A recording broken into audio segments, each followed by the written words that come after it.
لله الحمد لله رب العالمين والعاقبة للمتقين والصلاة والسلام على رسوله سيد المرسلين رحمة للعالمين شفيع المذنبين سيد الأولين والآخرين سيدنا ومولانا محمد رسول رب العالمين وعلى آله وصحبه أجمعين أما بعد فأعوذ بالله من الشيطان الرجيم بسم الله الرحمن الرحيم وهو الذي أحياكم ثم يميتكم ثم يحييكم إن الإنسان لكفور لكل أمة جعلنا منسكا هم ناسكوه فلا ينازعنك في الأمر وادع إلى ربك إنك لعلى هدى مستقيم صدق اللہ العلی العظیم۔ محبت کے ساتھ ایک مرتبہ دروشی پڑھ لیجئے۔ اللہم صلی علی سیدنا و مولانا محمد معدن الجود والکرم وآلہ وصحبہ وبارک وسلم۔ الصلاة والسلام علیک یا رسول اللہ، الصلاة والسلام عليك يا حبيب الله، الصلاة والسلام عليك يا رحمة للعالمين وعلى آلك وأصحابك يا شفیع المذنبین۔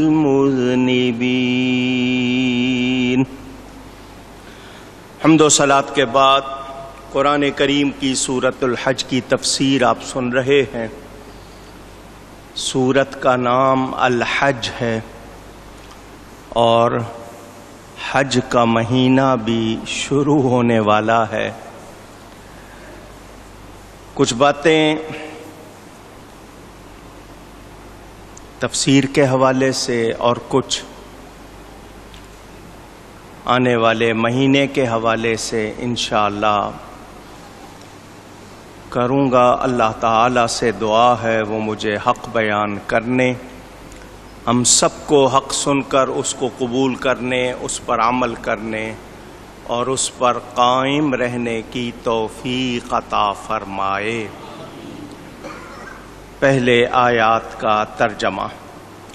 اللہ فرماتا ہے اور وہی ہے جس نے تمہیں زندہ کیا، پھر تمہیں موت دے گا، پھر تمہیں زندہ کرے گا۔ بے شک انسان بڑا ناشکرا ہے۔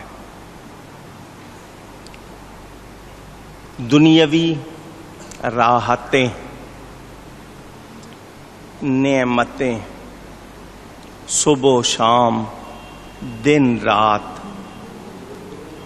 کتنی ہم برتتے ہیں،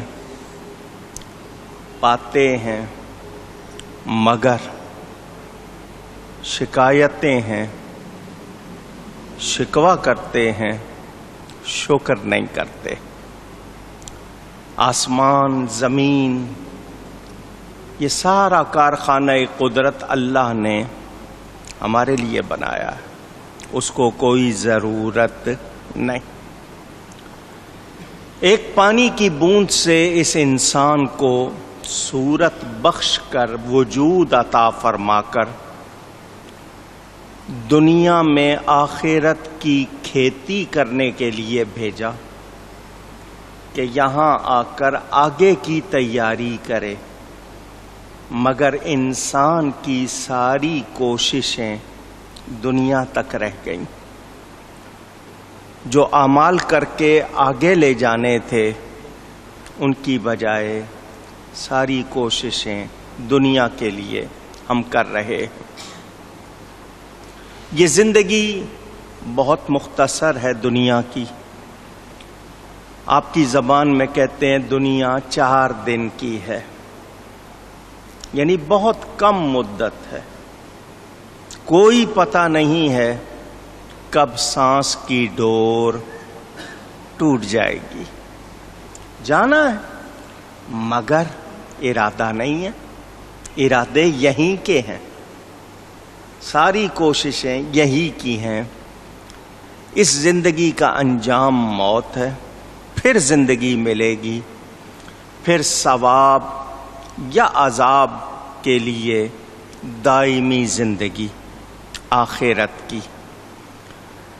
اس انسان کو اگر سمجھدار کہلانا ہے، عقل مند اپنے آپ کو شمار کروانا ہے، تو وہ یہ دیکھ لے کہ میں کیا کر رہا ہوں۔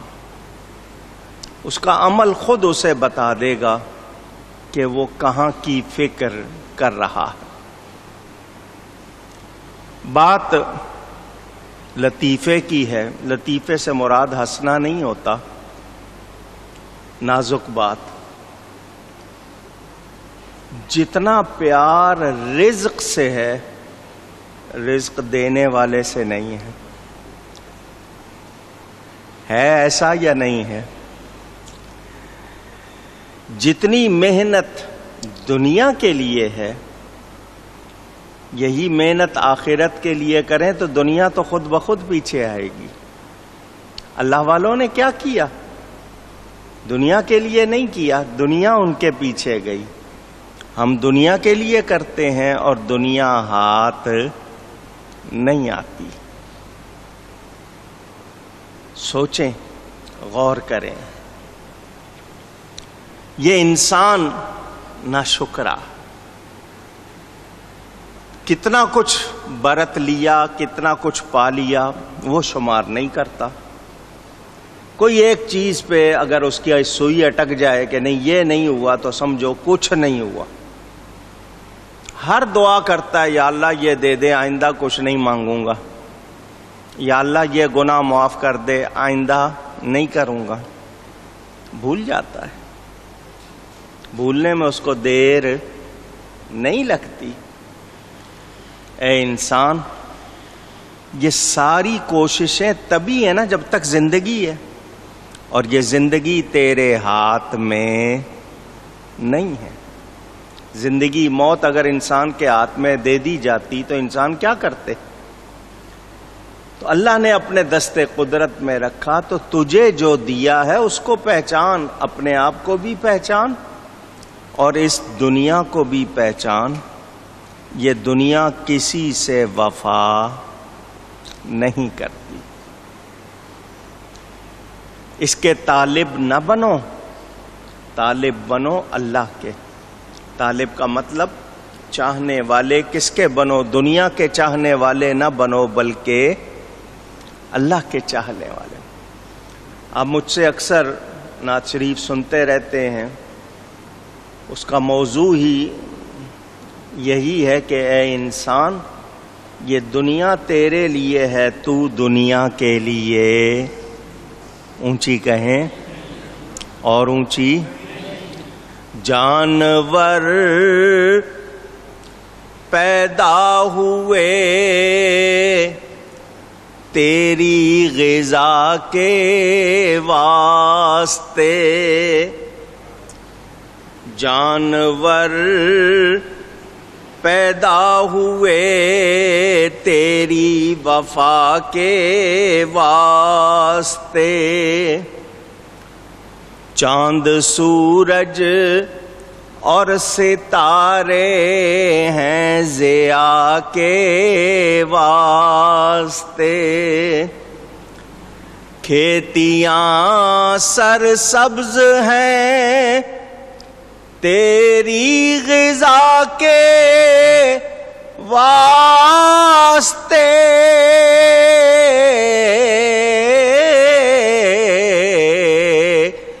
کھیتیاں سرسبز ہیں تیری غذا کے واسطے،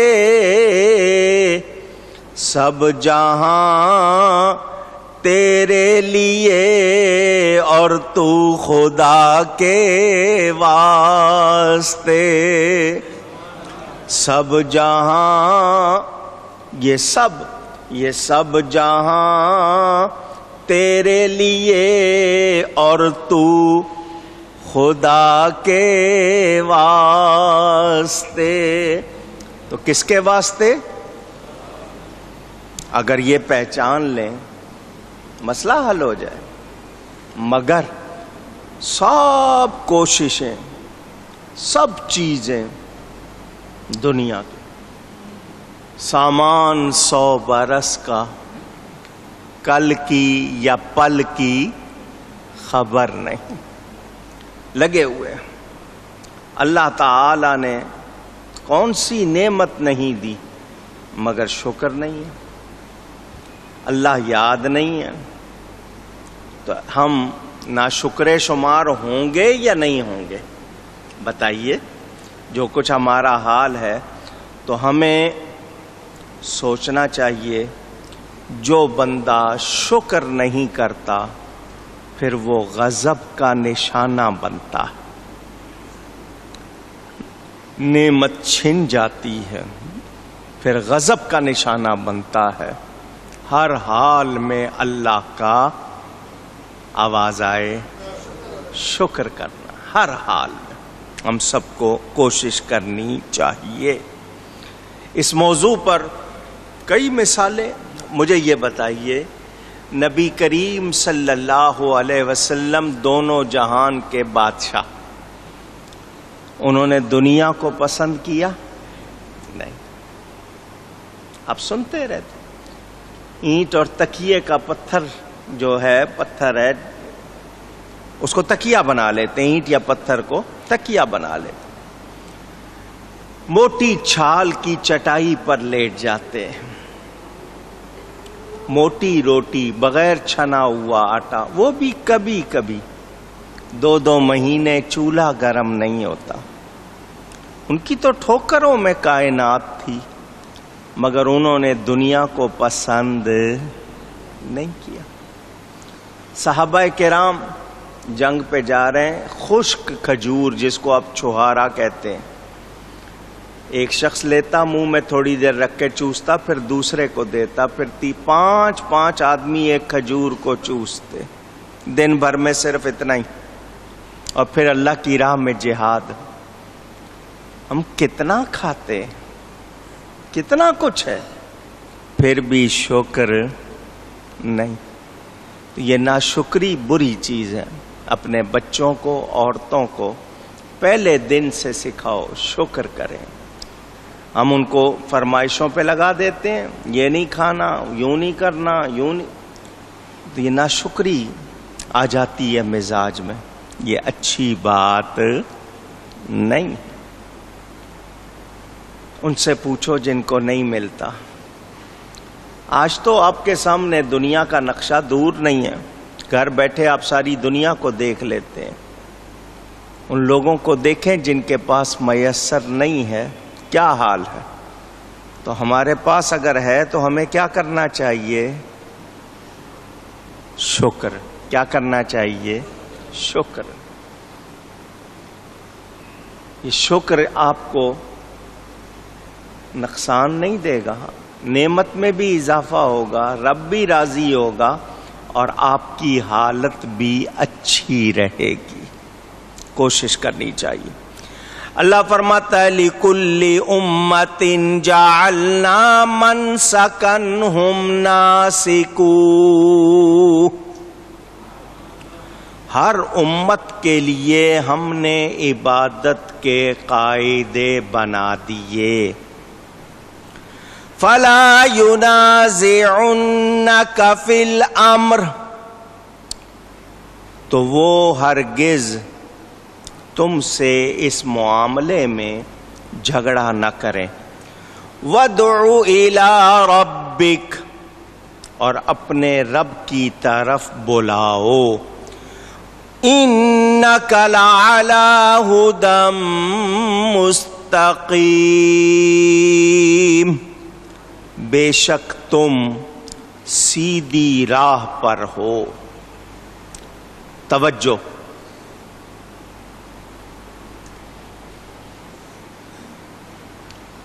مناسک آپ لفظ سنتے ہیں، حج کے ساتھ بھی کہتے ہیں مناسک حج. اس کے معنی عبادت کے وہ طریقے جو ہم کرتے ہیں. امت کس کو کہتے ہیں، مناسک کیا ہیں، اس حوالے سے 2-3 باتیں آپ کے سامنے عرض کرتا ہوں.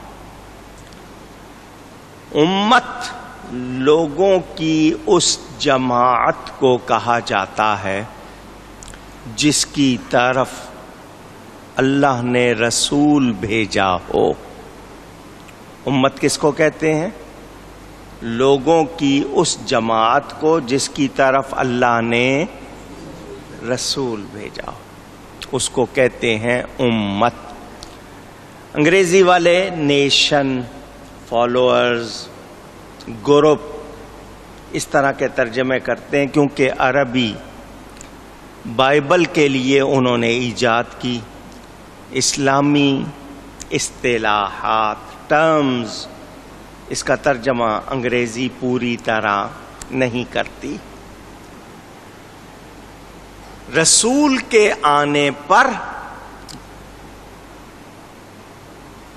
جس کو اللہ نے بھیجا، منصب دے کر بھیجا، شریعت دے کر بھیجا، اس کو رسول کہتے ہیں. تو صاحب شریعت اللہ کی طرف سے جو آتا ہے، جن کی طرف آتا ہے، وہ اس کی امت کہلاتے ہیں. اگر ہم اس حوالے سے دیکھیں تو حضور اکرم صلی اللہ علیہ وآلہ وسلم کی تشریف آوری سے پہلے امتیں جو تھیں، حضرت موسیٰ علیہ السلام کی، حضرت عیسیٰ علیہ السلام کی، یہود و نصارہ. امت مخصوص ہوتی ہے، اپنے متعین کردہ عبادات پر عمل کرنے والی. موسیٰ علیہ السلام کی امت کے مناسک یعنی عبادات تورات میں لکھی ہوئی تھی. جب حضرت عیسیٰ علیہ السلام تشریف لائے اور ان کے تشریف لانے پر انہیں انجیل عطا کی گئی، تو پھر انجیل کے احکام شروع ہو گئے. وہ تورات والے احکام حضرت عیسیٰ کے آنے تک رہے. آنے کے بعد انجیل کے احکام شروع ہو گئے. حضرت عیسیٰ علیہ السلام کو زندہ اللہ نے آسمانوں پر اٹھا لیا.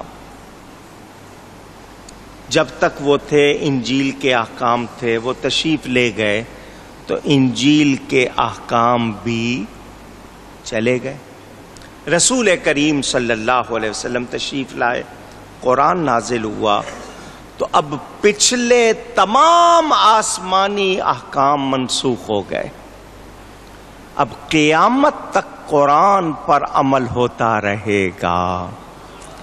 حضرت عیسیٰ علیہ السلام قرب قیامت میں تشریف لائیں گے، مگر انجیل کے احکام نہیں، وہ نبی پاک کی شریعت کے مطابق عمل کریں گے.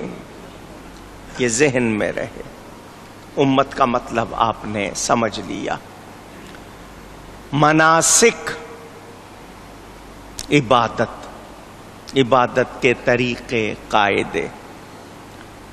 اسلام ہمارا دین ہے، اس کا جب بیان کیا جاتا ہے تو اس کے 4 شعبے بتائے جاتے ہیں، یعنی کہ دین میں کیا کیا ہے۔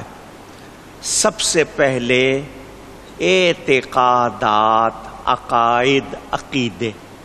سب سے پہلے کیا ہے؟ آپ اس کا مجموعہ ایمان کہہ لیں۔ پھر دوسرا عبادات، پہلے ہو گئے اعتقادات، عقیدے، دوسرے عبادات، تیسرے معاملات۔ اس میں یہ سب کچھ آ جاتا ہے، آپ کا رشتے ناتے، لین دین، کاروبار وغیرہ سب کچھ۔ چوتھا اخلاق، کسی چیز کو کس طرح ادا کرنا ہے۔ بات کرنا معاملات میں آئے گا، مگر کس طرح بات کرنی ہے اس کو آپ اخلاق کہتے ہیں، ایتھکس۔ تو یہ چوتھا شعبہ، اس طرح بات کی جاتی ہے۔ تو عبادت کے طریقے ہم اپنی طرف سے نہیں بناتے، ہمیں رب تعالی نے عطا کیے ہیں اپنے نبی کے ذریعے۔ کوئی خود سے عبادت کا طریقہ بنا سکتا؟ اونچی کہیے، زور سے کہیے، یاد ہو جائے یہ بات۔ کوئی صاحب یہ طریقہ بنا لیں کہ ایک ٹانگ پہ میں نے ساری عمر کھڑے رہنا، یہ عبادت ہے، یہ وہ طریقہ ایجاد کر سکتے؟ ذرا زور سے، مجھے توجہ چاہیے مسئلے حل کرنے۔ ہم پر بدعت کے فتوے لگانے والے، بدعت کے معنی نئی چیز، کہتے ہیں تم اسلام میں نئے طریقے نکالتے ہو، تم نے نئی عبادتیں نکال لی ہیں۔ میں ان سے پوچھتا ہوں بتاؤ کون سی؟ وہ کہتے ہیں تم کھڑے ہو کر